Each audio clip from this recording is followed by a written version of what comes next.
Jinyu Jinu Jamsan Pemage Sadum Pola Yansen Chogi Nyudrunye Pemajung Nenje Sundran Kordu Kadru Mampekor Che Che Je Sudanan Che Jinje Lam Che Je So So Guru Pema Sije Om Jen Yu Jen Jen San Pema Ge Sadum Pola Yatsen Chogi Nyudrun Ye Pema Jun Je Sudran Ordu Kadru Mampe Kor Che Che Je Sudran Che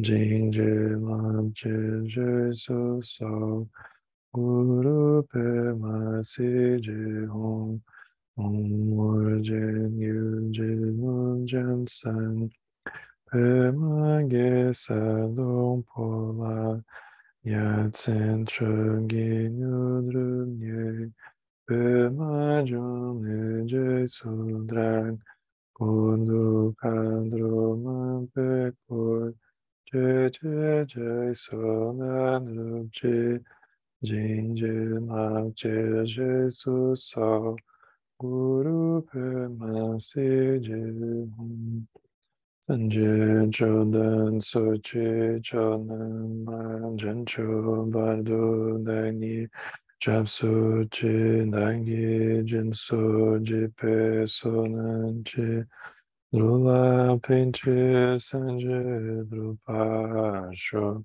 Sanje Chodan Soche Chonan La Jancho Bardo Dani Chapsu Che Nagi Jinso Jipe Sonan Chin Rupa Pinche Sanje Rupa Sho Sanje Chodan Sochi Chonan La Jancho Bardo Dani Chapsu Chi Nagi Jinso Jipe Sonan Chin Rupa Pinche Sanje Rupa Sho. Boa noite, gente. A gente está entrando mais um trechinho do Diálogos em um Sonho. Esse texto que, para mim, é super emocionante, mas eu entendo que é uma coisa bastante específica, né?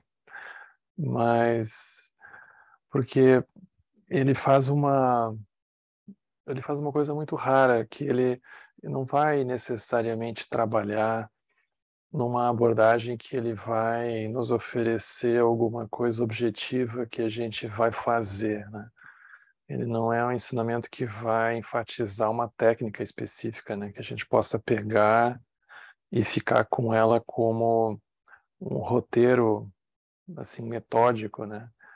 Mas é como se ele não só desse um panorama do caminho como um todo, da visão toda, mas ele vai purificando, ele vai lapidando, né? Como um diamante bruto que a gente se vê, ele vai lapidando a nossa paisagem de como que a gente olha para a prática, para o caminho, como que a gente se vê dentro desse processo, como é que a gente se relaciona, o que que a gente espera obter disso. E é como se ele oferecesse sempre uma perspectiva cósmica que a gente se esquece facilmente dela e aí a gente fica com os nossos objetivozinhos, que geralmente são bastante pequenos, né? Porque eles geralmente estão ligados a gente superar coisas pontuais, assim, que vão acontecendo na nossa vida, enquanto que ele traz uma visão da gente acordar radicalmente, né? Uma outra história. Isso é muito bonito da gente ouvir, né?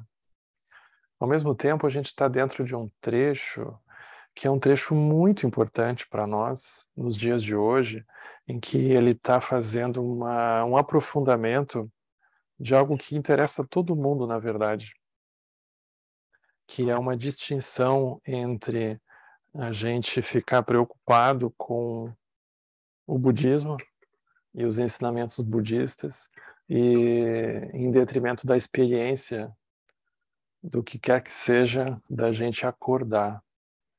Então é como se ele tivesse, é um ensinamento para os tempos de hoje, porque ele está falando de como que a gente facilmente se esquece que a gente precisa acordar e a gente vê aquela floresta assim densa de ensinamentos variados e a gente então começa a se perder ali por dentro. E a questão do simplesmente acordar, da liberação, o que que vem a ser isso, a gente vai, é como se ela fosse ficando em segundo plano sem que a gente percebesse, né? Então ele vai tensionar esse ponto que ele nos interessa, sim, diretamente, né?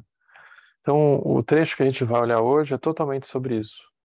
Então a primeira parte, ela começa aqui no capítulo 34 do livro, né? A gente está na parte 2.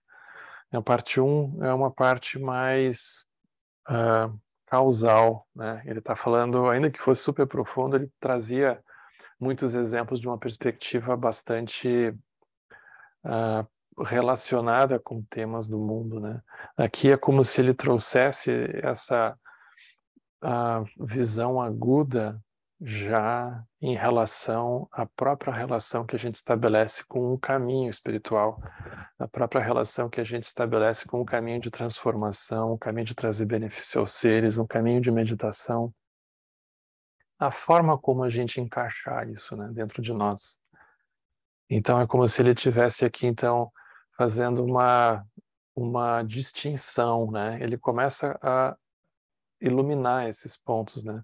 A compreensão erudita, a compreensão teórica, a compreensão intelectual, cognitiva e a prática verdadeira, né? Então a pergunta que o imperador do Japão coloca como se fosse iluminando questões do ponto de vista dos próprios praticantes, né? Diz assim: você parece estar dizendo que para os alunos iniciantes é um erro dominar os princípios profundos dos ensinamentos e então praticar de acordo com essa compreensão. Outras pessoas, porém, elas afirmam que é incorreto iniciar a prática sem antes ter estudado as doutrinas. Há um motivo para o que elas dizem?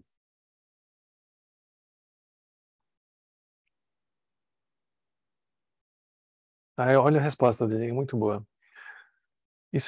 Essa pergunta é assim, bom, a gente deveria primeiro estudar tudo, então fazer a prática, ou a gente primeiro recebe alguma instrução e já começa a praticar? Como fazer, né? Como equacionar, às vezes, uma síndrome de impostor que a gente pode ter, do tipo, não, mas eu primeiro preciso me formar nisso, eu primeiro preciso ouvir mais ensinamentos, eu primeiro preciso terminar de ler esse livro, eu não posso pular de capítulo, né? Não é romance, a pessoa não vai perder um pedaço da história, né? Ela não vai ficar sem saber por que que o fulano abandonou a fulana, ou sei lá. Aí a gente fica com peso de sentimento de culpa, né? Porque a gente pulou um capítulo, sei lá, faltou alguma coisa. Então, como fazer, né? Aí ele diz: isso é como uma pessoa que sofre de uma doença séria. Olha que interessante. Se ela quiser interromper o tratamento, até que ela tenha estudado com um médico e ela tenha dominado todos os textos médicos, a sua doença terá piorado e tomará a sua vida muito antes que ela tenha concluído seus estudos. Na visão prática, isso é o que importa. Se, pelo contrário, ela for a um médico e descrever os seus sintomas, ele irá, então, determinar a natureza da doença e receitará um remédio adequado ou queimará a moxa nos pontos apropriados. Bonito isso, medicina chinesa, japonesa. O próprio paciente, ele não tem ideia de quais são os ingredientes que foram misturados para produzir o remédio, nem os motivos pelos quais o médico selecionou certos pontos de moxabustão e não outros. Ele simplesmente deposita sua confiança no médico, com a crença de que se ele tomar diligentemente o seu remédio ou queimar a moxa, ele irá melhorar da sua doença. Na prática do caminho, é semelhante a isso. Você pode acreditar que para compreender a natureza original, bonita essa forma de falar, você deve primeiramente dominar os diversos ensinamentos budistas e apenas então, tendo estes como base, embarcar, de fato, na prática do caminho. Porém, você tem no máximo 100 anos de vida. E os ensinamentos budistas são simplesmente infinitos.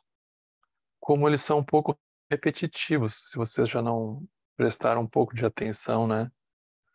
Eles são um pouco repetitivos, porque via de regra eles falam sobre impermanência, eles falam sobre apego, eles falam sobre sofrimento, eles vão falar sobre a mente. Eles são um pouco repetitivos também. Tá certo, aquilo é um outro mestre, uma outra mestre que fala, mas eles são um pouco repetitivos depois de um tempo, né? Muito antes que você possa estudar todos eles, os seus anos terão passado e o seu aprendizado ele terá sido em vão. Aí a pessoa estudou, morreu. É basicamente isso, né? Estudou, morreu. Se deu sorte, né? Se ela deu sorte.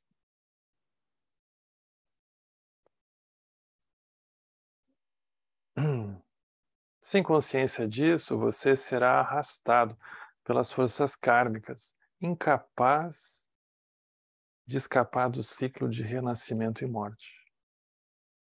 É por esse motivo que os mestres da escola Zen, eles não mostram aos alunos nada além de uma palavra ou de uma frase. E mesmo essa palavra ou frase, eles não têm como um propósito eles serem um incentivo à prática, mas o meio de indicar a natureza original. Então é interessante aqui, porque pode ser que a gente não associe a prática ao reconhecer a natureza original. Pode ser que a gente associe a prática, assim, que é o contexto que ele está criticando aqui, é uma forma de associar a prática a gente, então, simplesmente estabilizar a mente. Ou a gente imaginar que a gente faz a prática e a gente conserta um pedaço nosso que a gente diagnosticou que está um pouco mais ou menos, daí a gente resolve aquela parte, daí a gente fica melhor. Nesse sentido de resolver alguma questão nossa, no sentido assim do próprio Sansara, ele critica, né? Então, o propósito último mesmo é indicar a natureza original. Então, isso é como aquela imagem que o Lama usa, né, dos tibetanos também, que é como jogar um gato em cima de um poste. Se o aluno for incapaz de compreender imediatamente a natureza original, então vêm os ensinamentos um pouco antes disso, onde eles vão utilizar uma palavra, uma frase, como se fosse um koan, para ajudá-lo a concentrar-se naquilo que não pode ser compreendido pelo pensamento comum. Então, quando chegar o momento, uma eternidade de delusão desaparecerá imediatamente. Aí, como acordar, né? O método budista, assim, profundo, ele é um pouco anárquico, porque é como a pessoa pensa, bom, aí eu tenho uma bicicleta, aí eu boto uma rodinha, aí como é que eu faço? Não, é mais ou menos assim, o mestre vai pegar, botar, jogar a pessoa em cima da bicicleta e jogar barranco abaixo. E a pessoa vai aprendendo. Essa é a pedagogia, né? Se a gente imagina que a gente primeiro vai ver todos os vídeos do YouTube, para então, aí não vai funcionar.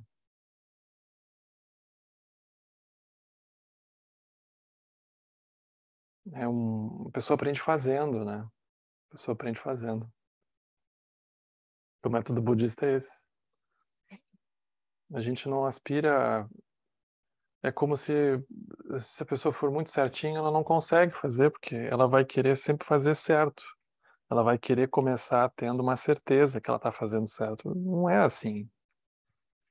A gente começa fazendo do jeito que dá.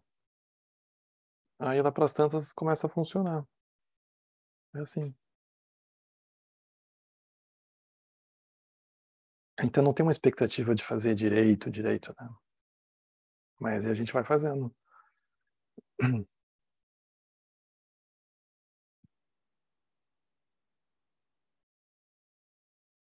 Mas olha que interessante como é que isso se desdobra, né? Porque ah, tem uma questão interessante que é uma questão de comunicação, né? Como que a gente se comunica uns com os outros, como é que a gente comunica a, a intenção desse despertar, trazer benefício e assim por diante, né? Como fazer isso? Que é o capítulo seguinte, a conversa simplesmente segue, né? Então eles deram um título, o título se chama Sabedoria Fundamental e Sabedoria Adquirida. Aí a pergunta que ele coloca é assim, bom, mas se as pessoas, então, com uma única palavra de um bom professor, compreenderem a iluminação e atingirem o reino que não está relacionado à doutrina ou à meditação, isso não as impediria de beneficiar outras pessoas? Então ele ficou um pouco preocupado, porque ele se deu conta que a pessoa pode ter esse despertar sem obrigatoriamente passar por dentro do budismo, sem ficar preso ao budismo. E aí, a princípio, o budismo serve para ajudar as pessoas, e a pessoa não passou, como é que ela faz? Então, a pergunta é interessante, mas a resposta é muito boa. Então, ele diz assim: nos ensinamentos é explicado que a sabedoria do Buda ela é de dois tipos. O primeiro tipo é chamado, conhecido como sabedoria fundamental, e ela é a realização interna do Buda. É como se fosse, no nosso próprio caso, um tipo de experiência de realização interna que surge da própria experiência, né?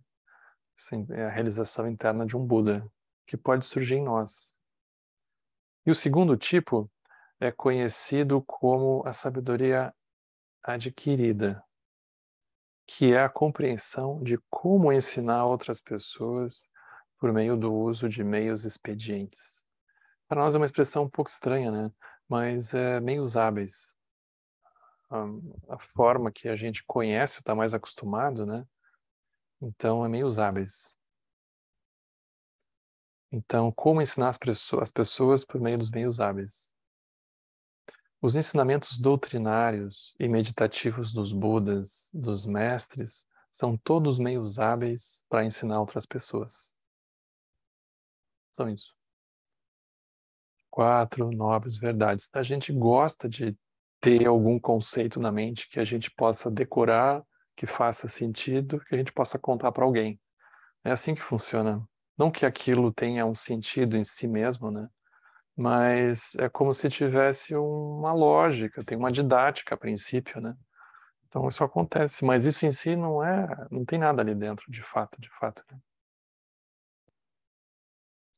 Em outras palavras, todos os ensinamentos que os praticantes do budismo, os estudantes da doutrina de meditação, compreendem com a mente pensante, sejam eles lidos nos sutras, vistos no YouTube, ouvidos no SoundCloud, e aí vai, né? Lidos no Kindle, que a pessoa comprou na Amazon, que a pessoa baixou não sei da onde, ou que ela ouviu dos professores, ou ela ouviu uma gravação, não importa. São expressões de uma sabedoria adquirida. Ele diferencia isso. Veja que interessante. Ele é muito cirúrgico. Aqueles que experimentaram por si mesmos a realização interna do Buda, eles devem aprofundar sua própria sabedoria adquirida e dedicar-se a beneficiar os outros e a salvar todos os seres sencientes ao propagar os ensinamentos doutrinários e meditativos. Todos os Tathagatas dos 3 períodos de tempo, os mestres ao longo das eras, todos eles seguiram esse caminho. Agora, ou seja, eles primeiro tiveram a experiência interna, aí eles começaram a elaborar aquilo em palavras e a se preocupar dessa forma. Só que aqueles que ainda não experimentaram essa realização interna, ele fala, E eles devem assumir o seu atingimento como sua primeira prioridade. Isso aqui é importante. O Lama Santen não tem um ensinamento que ele não volte para o foco na natureza original, né? A natureza primordial, como primeira prioridade. É acordar. Se eles desejam atingir esse plano, eles devem transcender o budismo, os domínios da doutrina e da meditação. Apenas então eles serão capazes de atingi-la. Ninguém que se apegue no seu coração aos ensinamentos do budismo, da doutrina, da meditação, despertará para a natureza original. Se a gente estiver apegado ao budismo, a gente não acorda, a gente não desperta. Esse é um paradoxo. Não é uma questão da gente ser não sectário simplesmente, uma questão que a gente está travado. Se a gente estiver apegado, não vai funcionar. Daqui a pessoa não... Se a pessoa estiver apegada ao caminho, a pessoa não acorda.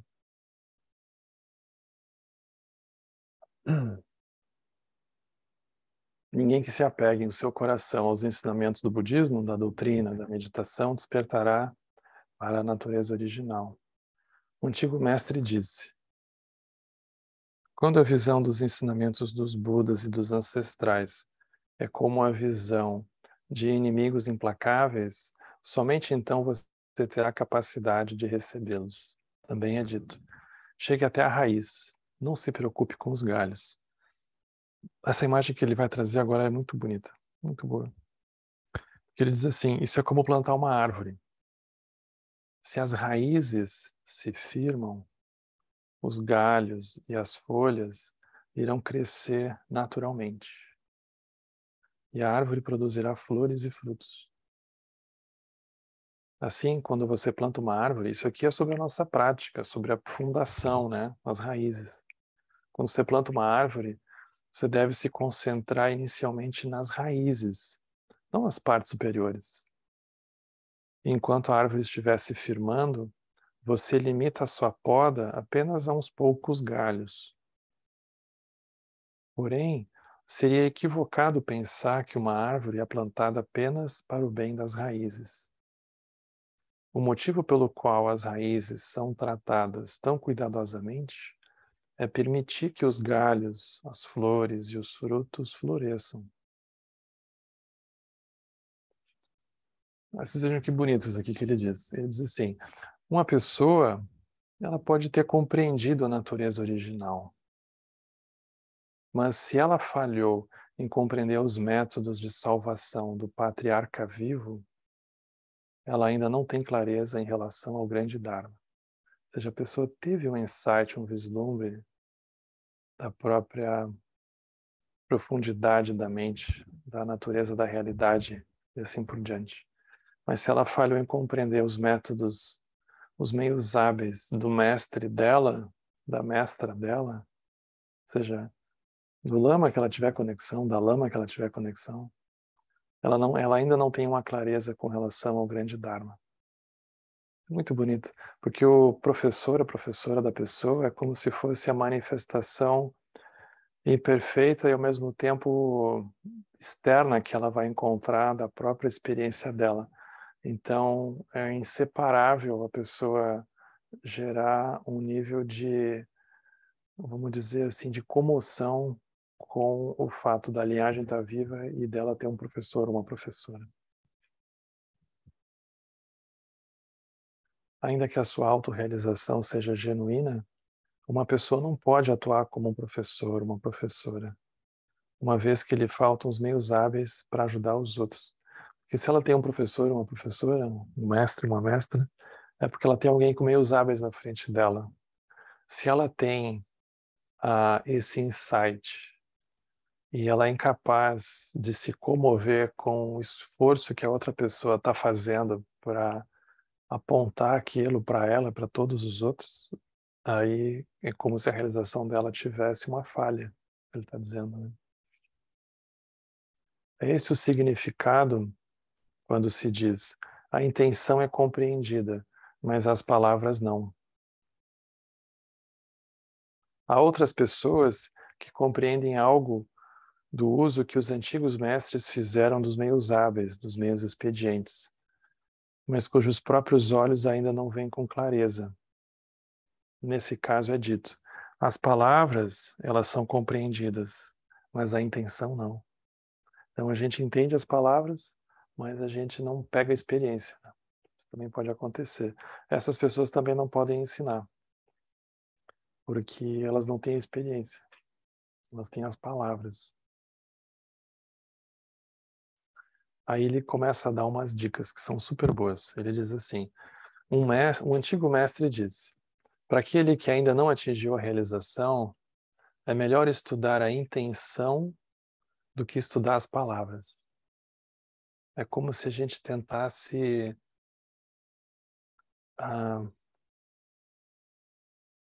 morar dentro do ambiente que o mestre mora, né? Ambiente sutil.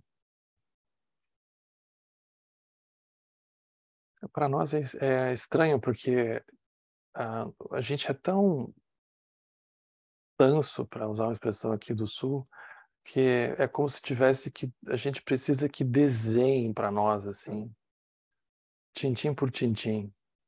Se não desenharem para a gente não. E outro dia eu estava conversando com a Olga Curado, talvez alguns de vocês conheçam, uma grande figura.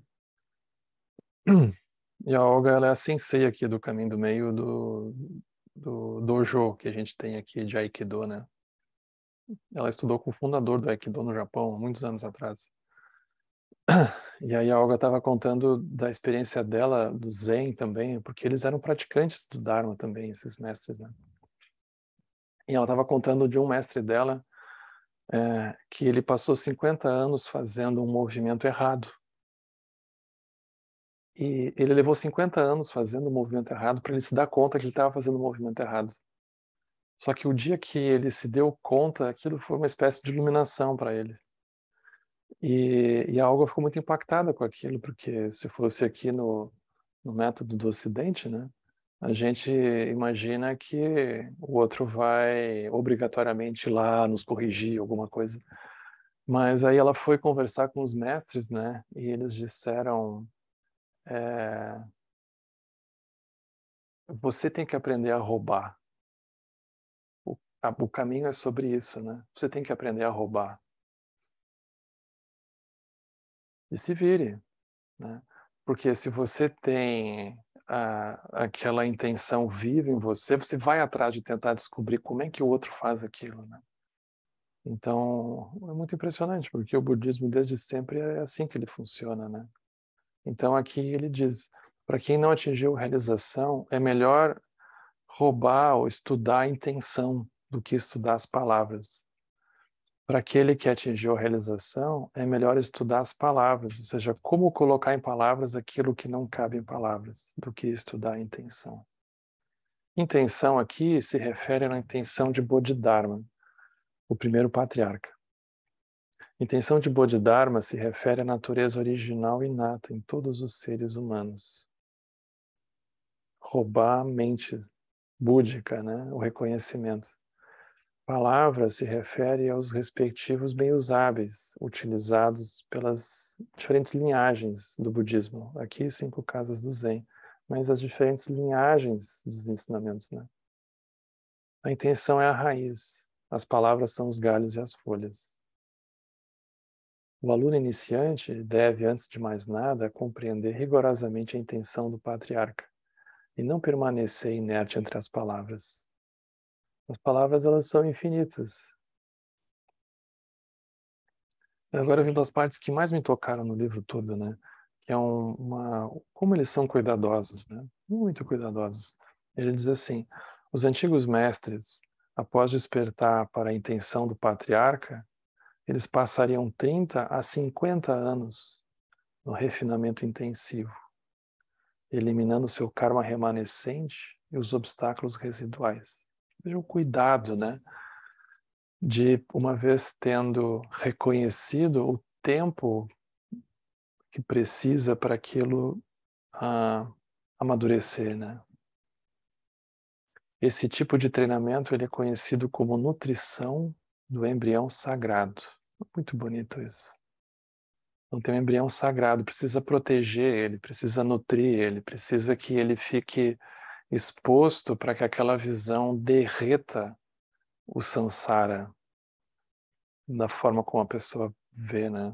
É um tempo que isso precisa. A pessoa pode entrar em retiro por esse tempo, ela pode tomar aquilo como o foco da vida dela, né?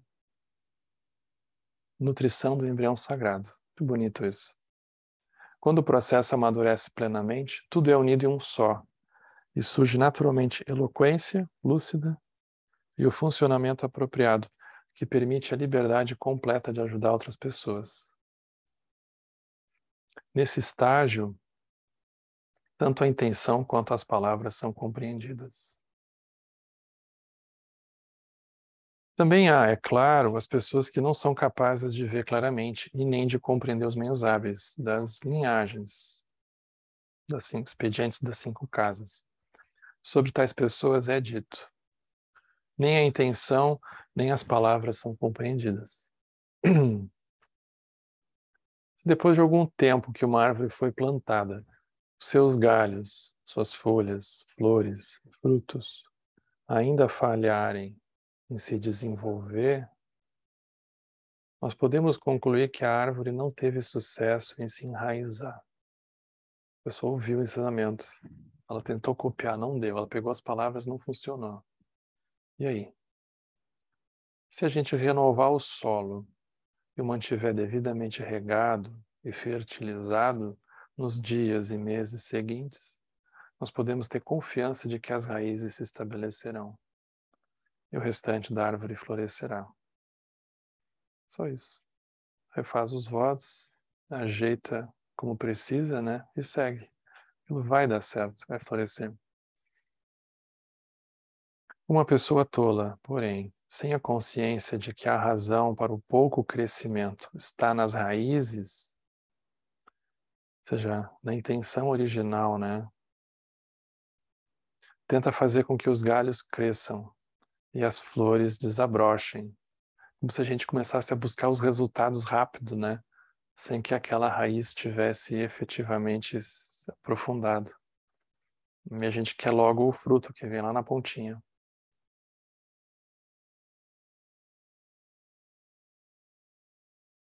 Nunca compreendendo que fazer isso enfraquece ainda mais as raízes.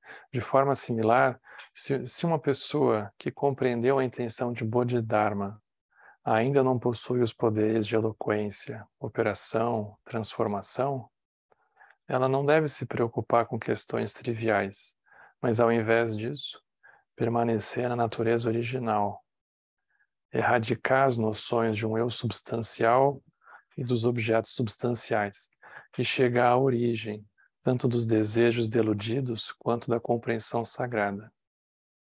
Os antigos mestres nos dizem que é fácil compreender o Dharma, mas é difícil sustentá-lo. Sustentar o Dharma se refere à prática de cultivar o embrião sagrado. Os insights, eles não são tão difíceis. O problema é que eles são como um relâmpago à noite. A gente até lembra deles, mas aquilo não se sustenta. Então, cultivar o embrião sagrado, né? Cultivar o embrião sagrado, né? Como se familiarizar com a visão, como não perder isso, né? Como amadurecer. Isso é o que ele incentiva aqui. Mas ele segue, é muito bonito esse capítulo. Então ele diz assim: discípulos dos dias atuais. Vejam, aquele tempo, né? 1300. Com alguma aptidão espiritual, que experimentaram algo como a sombra da iluminação e não a iluminação verdadeira.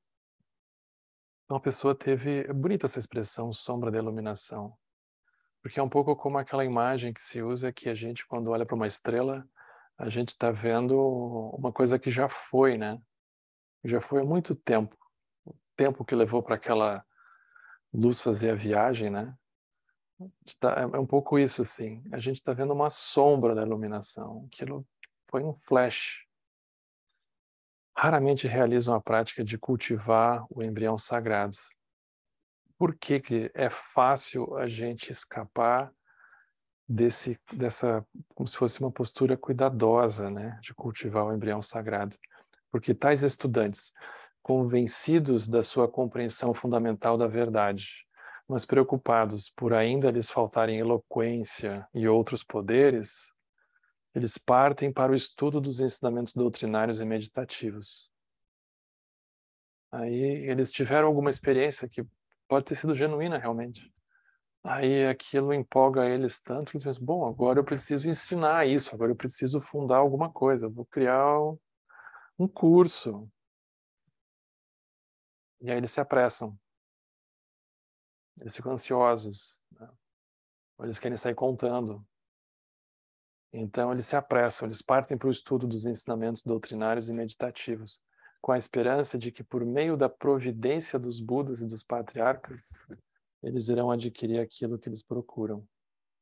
Como resultado, eles obscurecem ainda mais a sua natureza original e caem, por fim, para o reino do demônio. É um fim trágico, né? Mas é como que aquilo que parecia ser promissor, a pessoa tem um grau de ansiedade, ela também tem... aquilo foi verdadeiro, mas é como se não tivesse amadurecido o suficiente para andar por conta própria. Ele fala, precisa de um tempo para derreter, né? Derreter aquele samsara.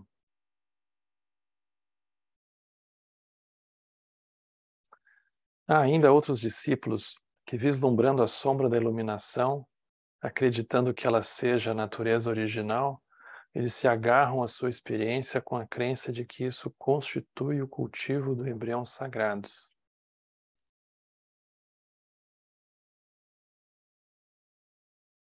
Então, a pessoa tem uma experiência que não é realmente a experiência, vamos dizer assim, genuína. Aquilo pode ter sido um niyam, aquilo pode ter sido uma viagem da mente da pessoa, mas ela toma orgulhosamente aquilo, pode ser que aconteça, né, como sendo a experiência de fato.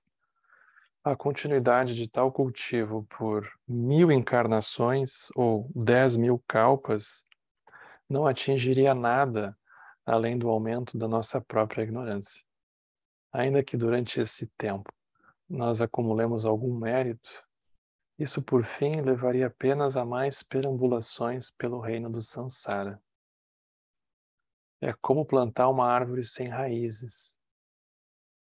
Ainda que tal árvore seja nutrida com fertilizantes e abençoada com as chuvas da primavera, isso poderia por algum tempo fazer brotar novas folhas e flores estéreis, mas em pouco tempo certamente morreria.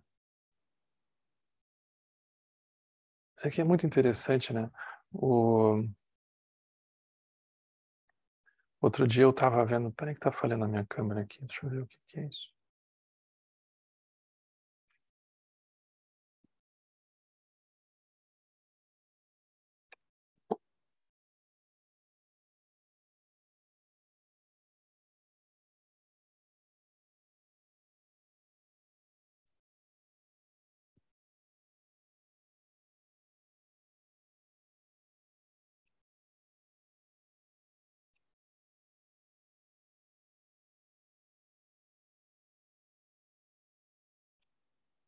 Pronto, acho que voltou agora.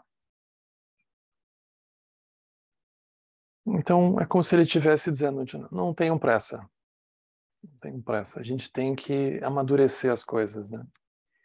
Ele está falando sobre isso. Não precisa ter pressa. Aí vem o último trecho de hoje do texto, que é bem curtinho, mas é bem bonito, que se chama Intenção em Palavras, que é um pouco o tema que vinha acontecendo, né? Ele usa uma imagem bonita agora da poesia, né? Então diz assim, qual é a diferença entre estudar a intenção, como você vinha falando, né? Ele poderia dizer assim, e estudar as palavras. Então ele diz assim, as autoridades da poesia, aqui no caso japonesa, né? Eles traçaram originalmente uma distinção entre as palavras e a intenção. Quando discutem um poema específico, por exemplo, tais autoridades da literatura, elas podem notar que ele é refinado e elegante na sua formulação, mas deficiente na sua intenção subjacente. A escola Zen identifica uma distinção similar entre expressão e significado, quando toma emprestados os termos palavras e intenção dos críticos da poesia, embora utilize esses termos com sentido bastante diferente.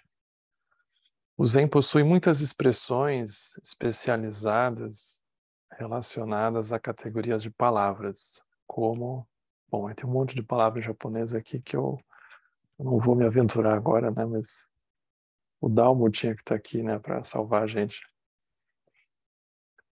Alguns dos estudantes atuais acreditam que uma compreensão clara das diferenças entre as formas como esses diversos meios hábeis são utilizados constitui atingir a intenção, e que empregá-los livremente no mundo ao ensinar as pessoas constitui atingir as palavras. Ainda que o que esses estudantes considerem como intenção está, na verdade, na categoria das palavras, a despeito disso, alguns deles afirmam que essa abordagem é a base para um estudo combinado da intenção e das palavras. Essa explicação parece bastante plausível, mas o raciocínio por trás disso está equivocado. Como se a gente buscasse uma ordenação das palavras, imaginando que isso seria o suficiente, né? Mas não é. Então, a intenção é como se fosse a gente copiar o lugar que o outro está, né? O lugar de onde o outro está vendo. As palavras, elas nos ajudam. É como se elas nos convidassem a ir para aquela paisagem, mas o lugar mesmo não está dentro das palavras, né? Uma forma dele retornar para isso, né?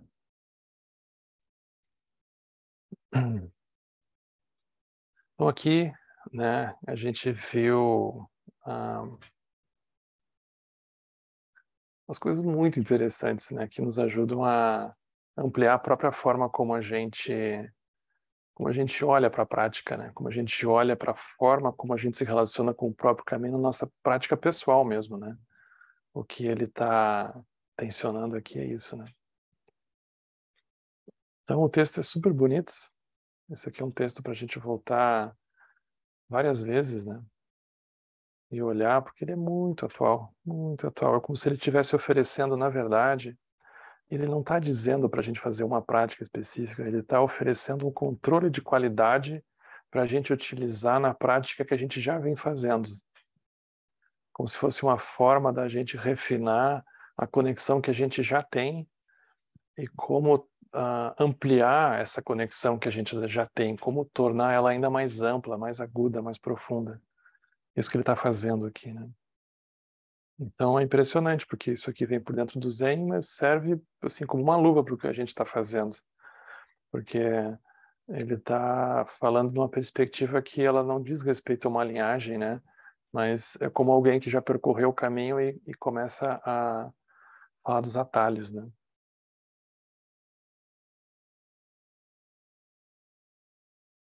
Então, esse é o texto. Então, agradecer o Pedro, um trabalho constante, né? Pessoa taurina consegue pegar aquilo e ir adiante, né? Bonito isso. Obrigado, Pedro. Tá ficando super bonito. Pra vocês terem ideia, o livro tem 93 capítulos, né? A gente está aqui no 33, 34, né? Então isso é uma coisa que vai longe, né? Mas como a gente está olhando, a gente não tem pressa, porque cada pedaço que surge, ele na verdade não diz respeito a uma sequência que a gente sinta que precisa avançar, ocorrer, mas é algo que a gente precisa voltar e contemplar, né? E olhar. Então, também queria deixar um espaço para a gente conversar aqui. Eu vou aqui buscar o lente.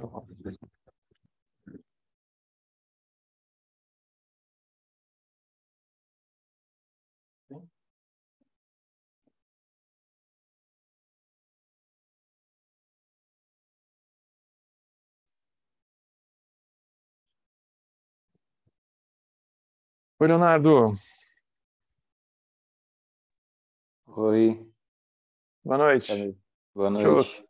Tudo bom? Beleza, tudo ótimo. Realmente, assim, um texto muito profundo, ele toca em inúmeros pontos, assim, Muitas interessantes, coisas, né? mas eu queria trazer aqui mesmo mais para comentar dois pontos que chamaram, assim, mais a minha atenção. Uhum, Ah, quando ele está descrevendo, né, a partir da pergunta se deve se praticar ou se não, ou se deve aprender, né? Esses dois aspectos, eu vi muito pela perspectiva da dualidade que a gente carrega, né? Então, isso. eu entendi mais como assim, não é praticar antes de aprender, nem aprender antes de praticar, né? Mas é observar essa inseparatividade desses dois aspectos, né? E a gente tem essa tendência de ver assim pelos dois extremos mesmo, ou é um ou é outro, né? Então, esse foi um dos pontos assim que chamaram bastante minha atenção. Uhum, E o segundo ponto é naquele comentário que ele faz a respeito das raízes e das sementes, né? uhum, Isso é muito interessante, assim, porque assim comunicou muito comigo, sabe? Porque é, eu percebi isso como a questão dos altos e baixos da nossa prática, né?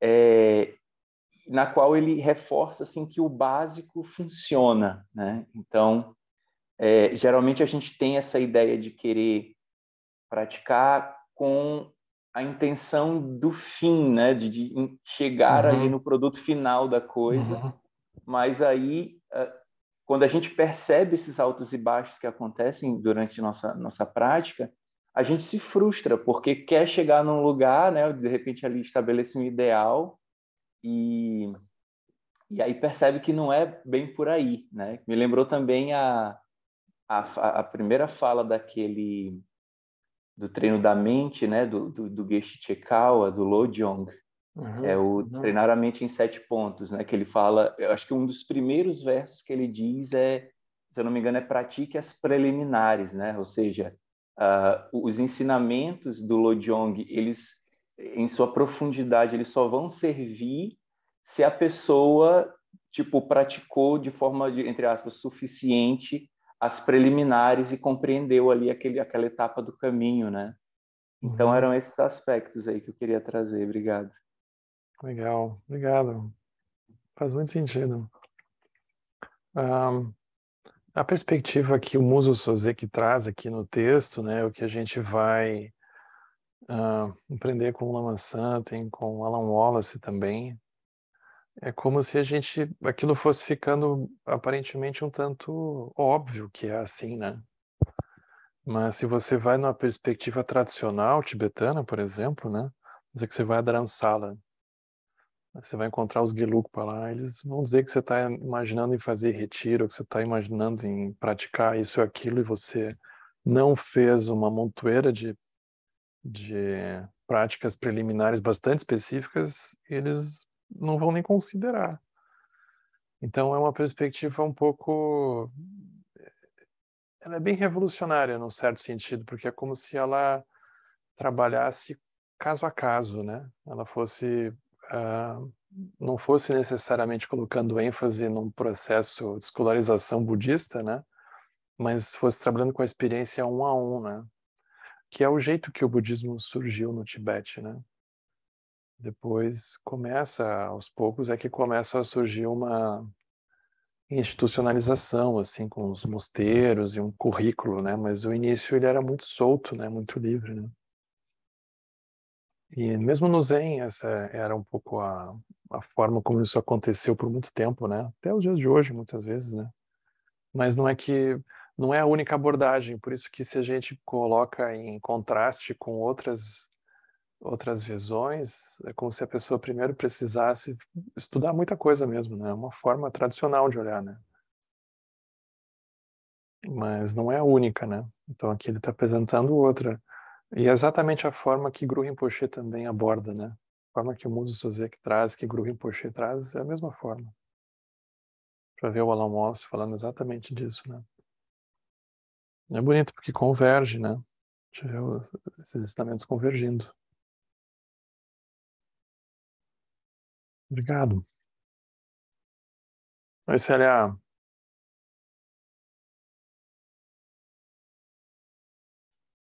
Oi, tudo bem? Tudo bom? Então, é muito bonito mesmo esse texto e tudo que está sendo falado, a gente sempre quer antecipar muito, né? A gente quer os resultados e é uma questão das estações. Quando ele falou das raízes, dos galhos, das folhas, Uhum. dos frutos, me lembrou assim de respeitar as estações das coisas, né? Ah, tem as fases, né, que são mais produtivas, tem outras que são que se encolhe ou se resguarda, mas é a questão de alimentar as raízes. Eu achei isso muito bonito porque, na verdade, esse é um ponto que ah, afeta tudo na vida da gente, né? Se a gente não põe a intenção correta atrás das palavras ou como se relaciona com as pessoas, vai ser mal interpretado. Se a gente não coloca a intenção correta num projeto, o projeto vai dar diferente, vai dar ruim. Se eu não coloco a intenção lá na minha bolinha de barro, vai sair uma peça que toda torta ou que é outra forma que não era o que eu estava querendo. Então, assim, intenção é realmente uma coisa muito fundamental, né, em tudo que a gente faz nessa vida, ou seja, a ação no mundo e prática também, né? Então eu já assim, tipo, olhei de uma forma mais global ainda, Uhum. Uhum. não só da prática, né, mas no nosso dia a dia, como a gente lida com as coisas. Porque senão está assim, tá reagindo e não está parando para ver o que está fazendo com atenção, né? Total. Aquela Total. Faz coisa muito sentido. Uhum. foi o que me ocorreu aqui. Uhum. Mas muito, muito bonito mesmo o texto. Uhum. Ele é bem poético e de uma delicadeza, uma elegância esse texto, né? É muito bonito. É. Ainda que ele E tenha sido lapidado, né, para um texto escrito, a própria forma como ele fala, né, imagina que isso é uma transcrição de uma fala, né, muito bonito, né, a forma como ele, enfim, se manifesta, né, se pronuncia, é muito bonito. o Scone, só que a gente eu achei engraçado foi a colocação de que a gente não tem tempo para esses ensinamentos todos para aprender, né? Uhum. Então vai por isso que ele fica a frase, a prática, senta e faz, tem que fazer mesmo, né? É, Porque senão, se não essa parte da experiência, os ensinamentos a gente nunca vai conseguir alcançar tudo, né? Então, ou seja, uhum. é impossível. Na introdução do Buda Dharma, que é um trabalho japonês também incrível, eles dizem, esse texto já tem mais de 100 anos, né? Ele é do iniciozinho do século XX. Eles já diziam naquela época que se a gente se colocasse na tarefa de simplesmente folhear ah, todos os textos budistas que haviam, né? Isso seria impossível numa única vida. Folhear. Aquilo já me chocou naquela época, né? Porque isso tem mais de 100 anos, né? O que surgiu depois disso? E eles diziam, olha, só virar página, não dá. Uma vida.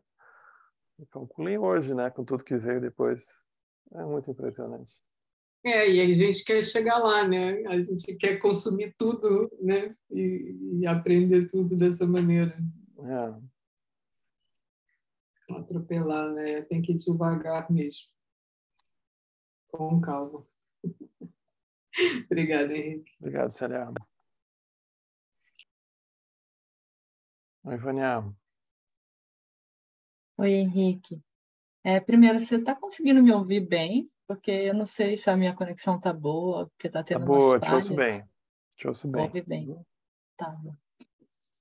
Então, é só falar um pouquinho sobre como esse texto chega em mim, assim, porque causa um reboliço interno, né? Uhum. E acho que eu reflito já bastante sobre isso, assim, não dessa forma linda como ele traz, mas de uma forma bem mais simples, esses conflitos entre, né, o estudo de textos, a prática formal e a realização dos ensinamentos, né? Como é que isso realmente pode acontecer, né? Porque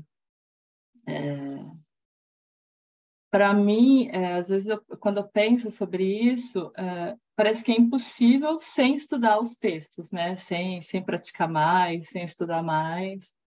E aí, né, todos os ensinamentos que a gente recebe do Lama Santen ou de outros mestres, né, esse não é o caminho. Então, o que fazer, né? Como é que a gente vai ultrapassar? Porque quando a mente que está recebendo esses ensinamentos, né, ela é condicionada a acreditar que seria pelo estudo formal, por exemplo, né?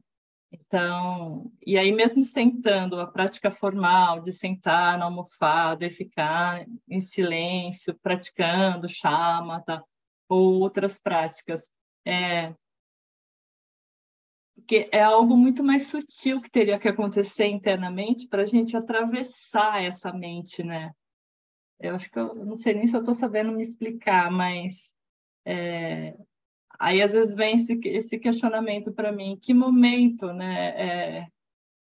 É um desejo muito grande que isso aconteça, dessa realização, é uma confiança no caminho, mas ao mesmo tempo, né, estou experienciando tudo pela mente condicionada. E o que? Aí a mente, a nossa natureza última, ela também não é nada diferente disso, mas como é que eu vou enxergar isso? Como é que eu enxergo isso?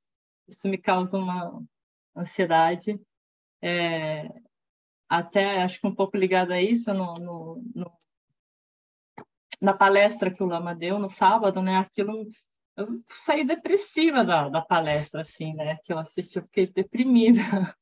Não pelo samsara todo que ele descreveu lá e que não tem solução, mas porque eu falo, cara, como é que eu vou fazer brotar essa intenção genuína, né? De bodhicitta, assim, uma vontade de que isso aconteça realmente, mas eu não sei como fazer isso, né? Não tem. E quando vai para a vida, fica nessa confusão de samsara e se perde nos problemas da construção, da família. Eu falo, não tem solução, não tem jeito. E aí é bom ouvir esse texto, né? Esse mestre trazer né, esses ensinamentos para a gente de que há alguma esperança, mas como é que a gente tem paciência e vai seguindo esse caminho, né? E como que a mente, ela realmente acredita que as palavras podem nos levar à liberação, né? Então, quando eu ouço um ensinamento assim, que aquilo fez muito sentido e gerou uma energia, falo, nossa, eu preciso transcrever isso. É como se eu fosse transcrever, é como se aquilo fosse me trazer a realização daquilo, né? Então, como que a mente, ela confia, ela tem essa falsa sensação de que a palavra pode trazer a realização, né? Então, que parece que se eu copiar aquilo que o mestre falou, aquilo vai entrar, vai ser internalizado em mim. Talvez ajude alguma coisa, mas não é por aí, né? Esse é só um comentário, meio atrapalhado até. Não, mas ele é muito sincero, né? Porque é como se o Musa Soseki estivesse falando aqui para um extremo também, né? Um extremo dessa experiência de contradição que a gente vive, ou que a gente sente que vive. Mas a sensação que eu tenho é que, no fundo, é como se a gente precisasse dar conta que tudo que o budismo fala é, na verdade, sobre a vida, né? É sobre a vida, sobre uma coisa muito direta, assim, simples, né? Por isso que esses ensinamentos Zen, às vezes, eles parecem uma viagem, porque eles vão falar sobre as pedras, eles vão falar sobre a água, sobre as nuvens, eles vão falar sobre o dia que está chovendo, eles vão falar sobre coisas banais, eles vão falar sobre a vida, basicamente, né? Sobre a pessoa que nasce, que vive, que fica doente, que morre. Eles vão falar sobre, enfim, aquilo que não dá notícia, que não vira manchete, porque é simplesmente o que a gente chamaria de normal, né? Então, é como se a gente tivesse um karma do samsara de esperar sempre uma coisa um pouco extraordinária, né? Uma coisa fora do ordinário, né? Uma coisa um pouco que flutuasse no mínimo por cima dessas coisas que a princípio são assim meio sem graça, né? Então aqui é como se no fundo tivesse uma, e eu acho que enquanto cultura, né? Enquanto tempo de cultura, a gente está talvez mais desconectado do que tempos antigos disso, né? Porque a gente tem mais possibilidades de produzir transformações nas coisas, né? E de transmigrações também. É como se antigamente fosse mais difícil de fazer uma transmigração ou mudar alguma coisa, né? Então, é como se a realidade tivesse mais na superfície, né? O que, por um lado, pode ser uma vantagem se a gente tiver um olho para isso, né? Que a vacuidade talvez fique mais escancarada, né?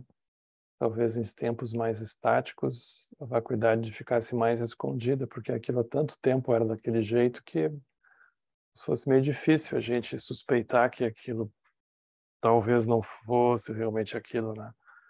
Mas hoje aquilo muda tão rápido, né? Que talvez fique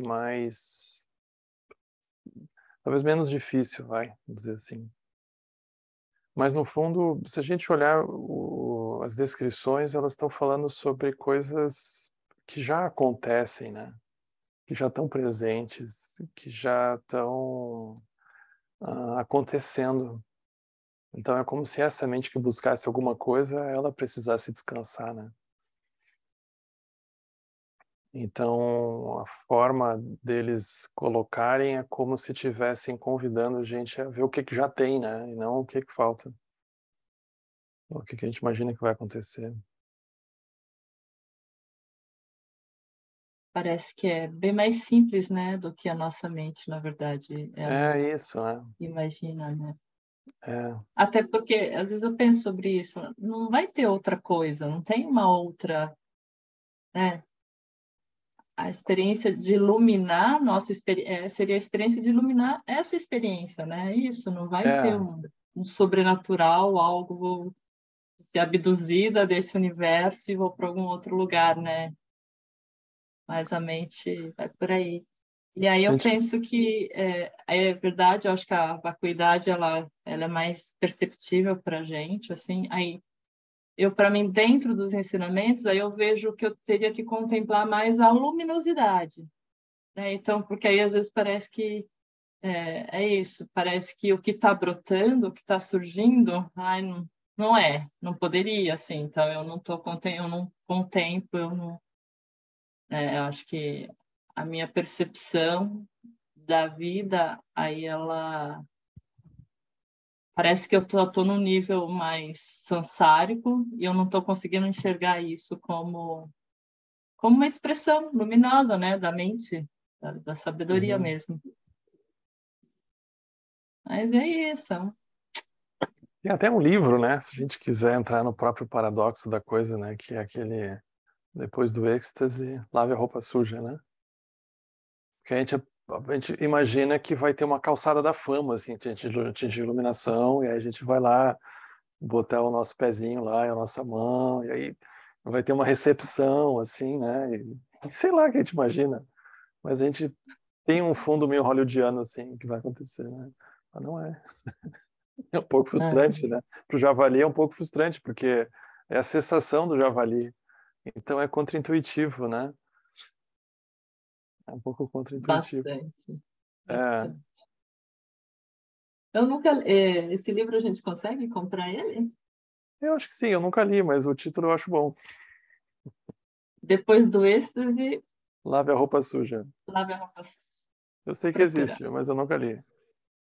O Márcio pode compartilhar, eu acho. O Márcio está com um PDF. Pronto. Já estragou o ensinamento, né? Que era para não fazer isso, mas enfim, é isso que a gente está fazendo. Agora a Obrigada, gente vai Henrique. ler sobre Sinto isso. muito, não tem jeito. Agora a gente vai ler sobre isso, ótimo.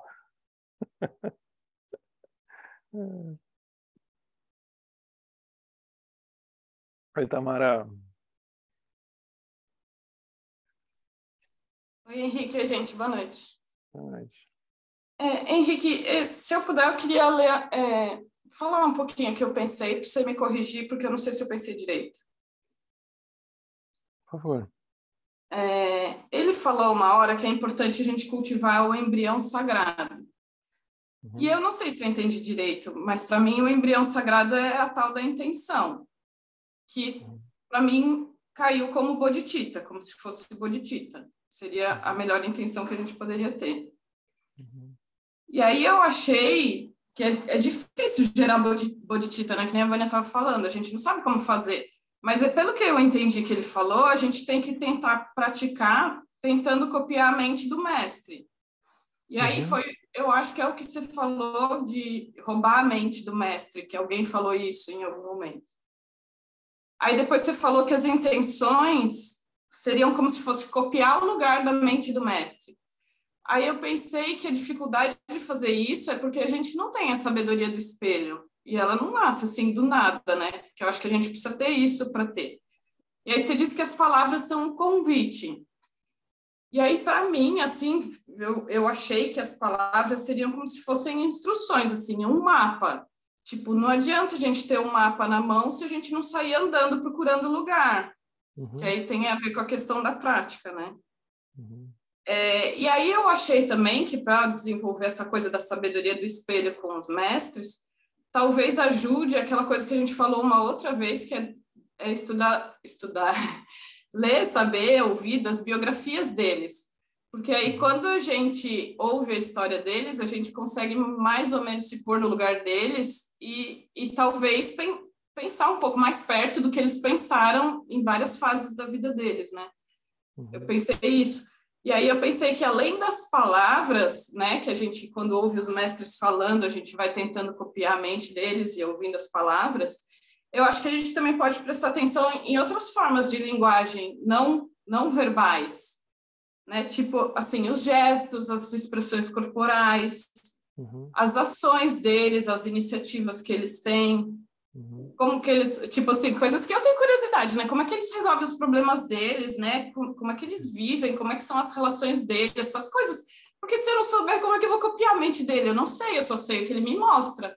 Quanto mais perto, isso é o que tem na minha cabeça, não sei se isso é assim mesmo, mas acho que quanto mais perto a gente está deles, mais a gente consegue entrar na mente deles e roubar a mente deles, né? Como é que a gente vai roubar se a gente está longe? Não tem jeito. Se é que pode roubar mesmo, né? Porque parece bem estranho a gente roubar qualquer coisa que seja de um mestre. Uma ação não virtuosa, né? Imagina. Que horror. Aí eu pensei isso. Aí, quando a Célia falou das intenções, né? Que a gente tem que ter boas intenções nos nossos projetos, porque se a gente não tiver, sai tudo errado.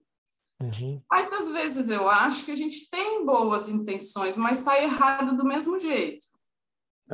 Talvez não seja boa, né? Talvez a gente ache que é boa, mas não é boa. Mas eu pensei assim, às vezes, na minha opinião, às vezes é uma boa intenção, mas é uma boa intenção focalizada para alguma coisa específica. E se a gente copiar a mente dos mestres, aí não é uma boa intenção para uma coisa, é uma boa intenção para todos os seres. Aí sim é uma boa intenção, de verdade. Senão fica aquela boa intenção fake, assim, mas que para nós é ótimo, porque é a melhor que a gente tem, né? Sei lá, foi o que eu pensei.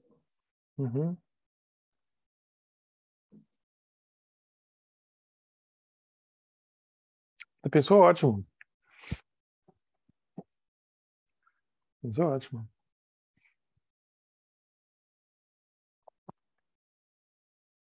Agora a gente precisa dar um jeito de ficar mais perto dos mestres, né? Eu não sei se vocês viram esse... Foi o Pedro que compartilhou comigo o Siddhartha's Intent, né? Que é esse braço do Zonza Rinpoche. Ele agora tem eles criaram um negócio muito interessante, que é tipo coisas que você sempre quis perguntar e nunca teve coragem para perguntar, né? No caso pro Zonza, né? E tem em português, eles estão traduzindo, né? E tem uma parte muito interessante que eles enveredam, as perguntas enveredam pelo Vajrayana, assim, enfim, as iniciações, no caso do Vajrayana, elas têm a mesma eficácia se feitas pelo Zoom do que presencialmente. E aí eles começam a conversar sobre isso. A pergunta para o Zonza era essa, né? E aí, receber ensinamento pela internet, pelo Zoom, receber iniciação, uma transmissão da mente, essas coisas pela internet, né, pelo Zoom, é a mesma coisa, né? E aí o Zonza começa a falar sobre isso. Vocês dão uma olhada ali, eu vi que o Pedro botou o link, né? É muito bom.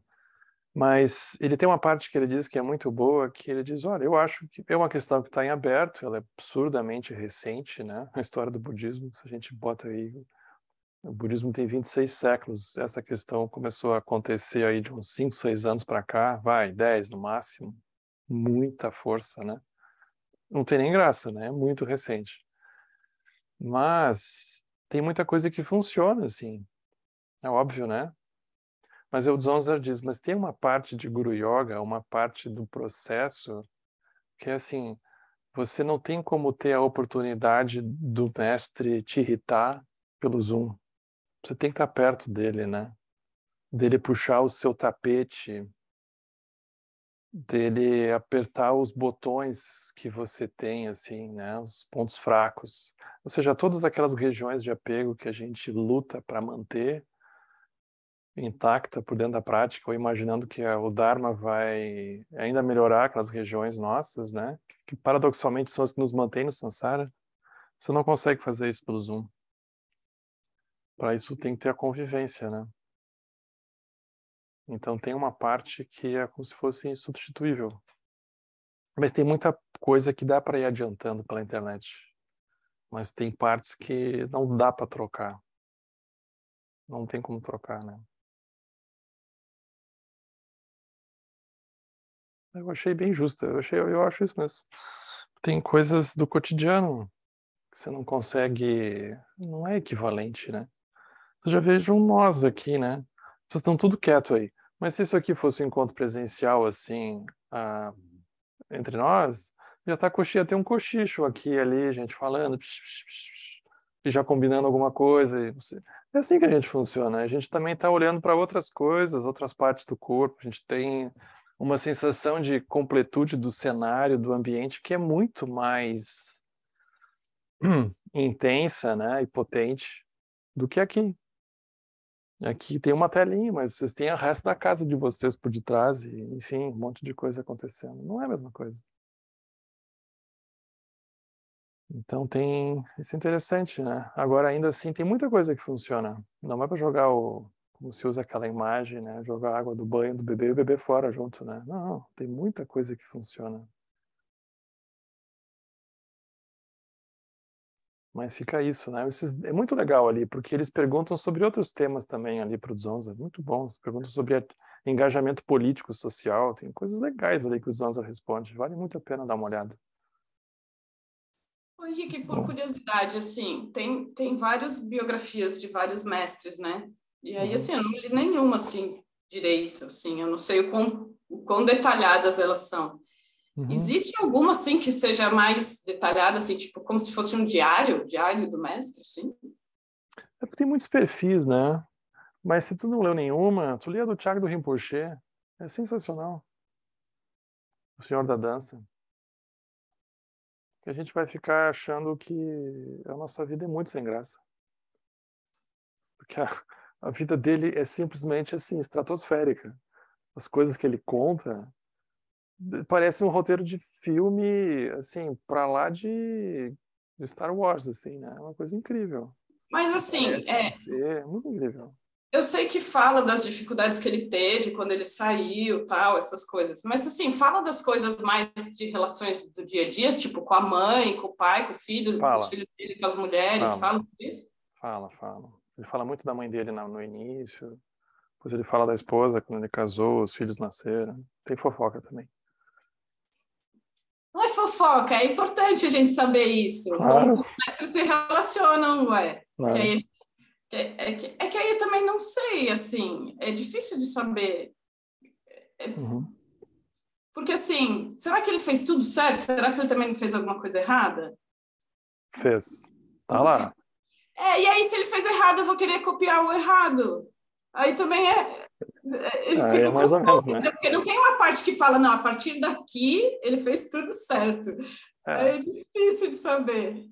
É porque não é preto no branco, né? Não é assim, não.